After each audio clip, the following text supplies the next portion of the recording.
Drone भेजता है और हर तीसरे हफ्ते भेज रहा होता है। लाइन ऑफ कंट्रोल पे आप चले जाएं और आप छुप के रिकॉर्डिंग करें, आपको पाकिस्तानी साइड से पहले गोली चलती ना नजर आएगी ना सुनाई देगी, वहां से आएगी। चाइना के साथ वो ये कर, भाई वो एक्शन करता है, हम कहते हैं कि हम तैयार हैं रिस्पांस देने के लिए। उसने 335 खत्म कर दिया, हम कह रहे हैं कि हम रिस्पांस करने के लिए तैयार हैं। तो क्या हम सिर्फ रिस्पांस करने के लिए तैयार रहेंगे? कभी हम फ्रंट फुट पे नहीं जाएंगे सर एक्शन में?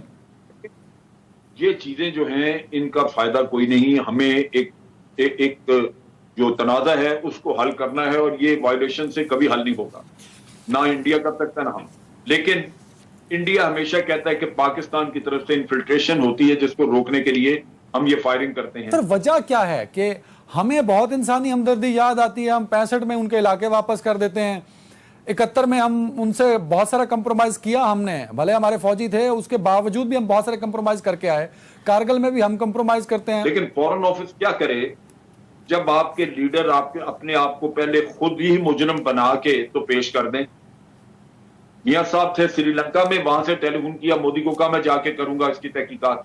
अभी तो मोदी ने इल्जाम ही नहीं लगाया था आपने, और फिर आके FIR दर्ज करा दी आपने, और फिर तहकीकात खुल गई। लेकिन उसके बावजूद अगर आपका वजीर आजम ये कहे कि क्या हमें बॉम्बे में ये लोग भेजने चाहिए थे, और ये स्टेटमेंट उनके इंटरनेशनल कोर्ट ऑफ जस्टिस में चलाई गई, वहां रेफर की गई। आप इसको यूं सोचें कि अगर आपका डिफेंस मौजूद है और जेन्युइन डिफेंस है, आपका फॉरेन ऑफिस ये कर सकता है, लेकिन फॉरेन ऑफिस के हाथों पांव काट दिए जाएं और खुद मुल्क का वजीर आजम ये कार्रवाइयां शुरू कर दे और इस तरह के इल्जाम अपने ऊपर ले दे, तो आप किधर जाएंगे? नहीं सर, मेरा पिछला सवाल भी इसी से रिलेटेड है सर। क्या हम जानबूझ के करते हैं कि हमारे दिल में मोहब्बत जाग जाती है, या हम उनके कहने पे करते हैं? अगर उनकी, देखिए सर, अगर मैं दुश्मन के फायदे का काम कर रहा हूं तो ये इसका मतलब ये हुआ कि मैं उसका एजेंट हूं ना सर। एजेंट की डेफिनेशन ये भी होती है। तो वी ऑल आर एजेंट्स, कि हम उनके लिए काम कर रहे हैं, उनकी भलाई के लिए, उनको फैसिलिटेट कर रहे हैं सर। जनरल साहब, आपके भी हो सकती है, आपकी गलत पॉलिसी भी हो सकती है। मुझे 3 विंडो दे दो, मैं देख लूं ना। जी जनरल साहब बोले। उनकी जी आपकी गलत पॉलिसी हो सकती है, आपकी गलत सोच हो सकती है, और उसका फायदा दुश्मन उठाएगा।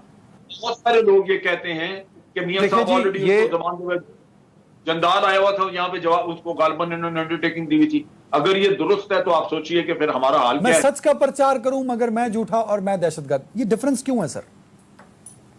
देखिए डिफरेंस बड़ा वाज़ेह है अदनान।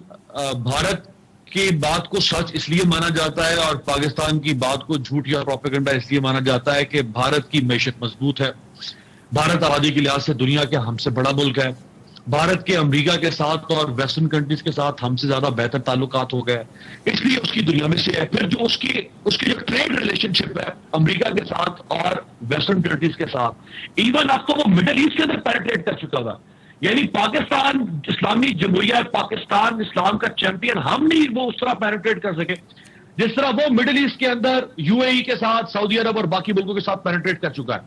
जितने उसके लोग इस वक्त मिडिल ईस्ट में काम कर रहे हैं लेबर के तौर पे, पाकिस्तान के यानी पाकिस्तानी इतने वहां पे मौजूद नहीं है। तो उसका तो एक पूरा एक तनाजुर है कि वो किस तरह उसने इंटरनेशनल पॉलिटिक्स में अपनी जगह बनाई, इसीलिए दुनिया उसकी बात को मान लेती है। बात यह कि देखिए हमारी एक पॉलिसी पिछले को 10 साल से यह रही कि हमारी अपीजमेंट की पॉलिसी बन चुकी थी भारत की तरफ।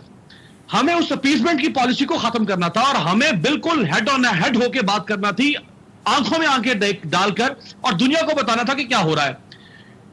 एक साबिक DGI ने यह बात कही कि हमसे ज्यादा नवाज शरीफ साहब भारत की बातों पर एतबार। अगर मैं गलत कह रहा हूं तो आप पूछे जनरल शुएब साहब आपके प्रोग्राम में बैठे हुए कि मैं गलत कह रहा हूं कि ठीक कह रहा हूं, कि एक साबिक DGI ने कहा कि नवाज शरीफ। जी जनरल साहब, मैं ये कह रहा हूं कि यही होता रहा है। यानी जब भारत ने कहा कि पठानकोट का काम हमने कराया किया, हमारे पर इल्जाम लगा, तो यहां DGI ने प्राइम मिनिस्टर को वाज़ेह बताया कि हमारे से कोई ताल्लुक नहीं, हमने कुछ नहीं किया। लेकिन मियां साहब इस पे यकीन करने को तैयार नहीं थे। उन्होंने कहा नहीं, जब तक मैं इंक्वायरी नहीं कर लूंगा मैं नहीं छोड़ूंगा। और इंक्वायरी भी उन्होंने कहा कि मैं ISI से नहीं करवाऊंगा, मैंने इंक्वायरी करवानी IB से। वो फिर ISI नहीं मानी, उन्होंने कहा जॉइंट इंक्वायरी। ये तो हालत है। ये अगर आपके हालात रहे अगर आपके अपीजमेंट के, तो फिर आप कैसे? जी मीर साहब,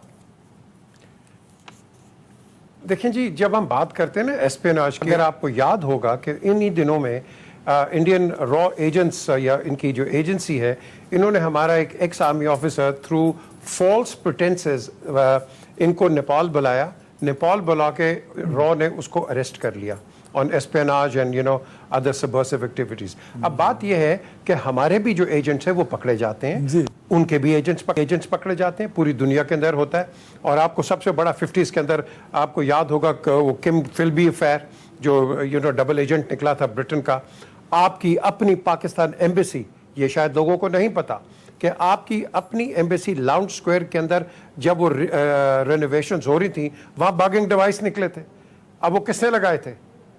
देखें, बात यह एस्पियोनाज हर जगह होती है, लेकिन हमने भी उसको एक अपना इसकी एक अपनी एस्पियोनाज की एक अपनी डिप्लोमेसी होती है कि आपने देखना है कि उसने उसको पकड़ा हुआ है, हमने इसको पकड़ा हुआ है, और इस तरह के जो एजेंट्स हैं आपको ये अपनी एक गेम खेलनी पड़ती है। और इसके अंदर ये जो मीडिया के अंदर आ जाता है, मीर साहब, लेकिन एक बात तो सर मान लेना, जो बार बार तज़किरा अमीर अब्बास और जनरल साहब कर रहे हैं कि पाकिस्तान ने इस केस को ठीक तौर पे हैंडल